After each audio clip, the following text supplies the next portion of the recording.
Hey, this is Dave with the Prepper Bookshelf, and today I want to review a different kind of book. This is the Onsen Guide for Crisis Negotiation, and I got this when I was going through my emergency management degree program, and so it's kind of a textbook, but it's not really a textbook.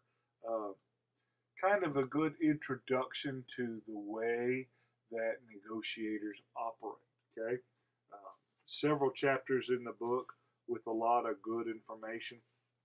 Talks about the problem in perspective and how negotiators respond to a variety of situations. Talking about kidnappings and you know barricaded subjects, that sort of stuff. Talks about profiling sieges, the different types of sieges, different kinds of barricaded individuals, crisis states and crisis intervention, the purposes of crisis intervention, what's going on in the person's mind, talking about how to be an active listener, uh, you know, getting rid of iMessages, asking open-ended questions, those sorts of things. Probably that chapter is the reason why I could never be a good crisis counselor or negotiator because I just don't actively listen that well. So says my wife. Suicide intervention's got a large chapter, about 50 pages or so, on dealing with negotiators dealing with suicide interventions. Hostage negotiations is another, 60 pages or so.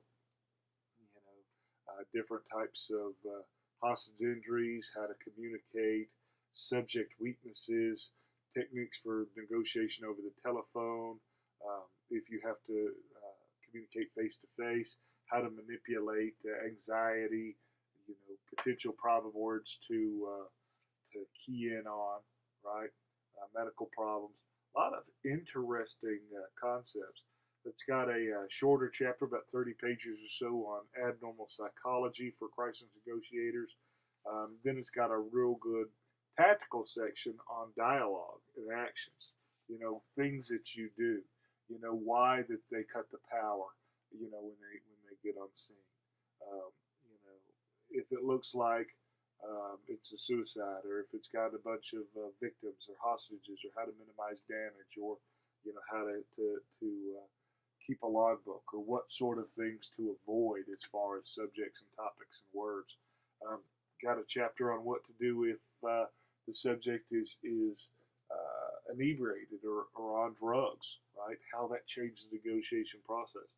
And then it's got several appendixes, flow charts, interview guides, overview of active listening techniques, talking about the continuing need for training, the dangers of manipulating anxiety levels, what can happen if you screw that up, uh, crisis management.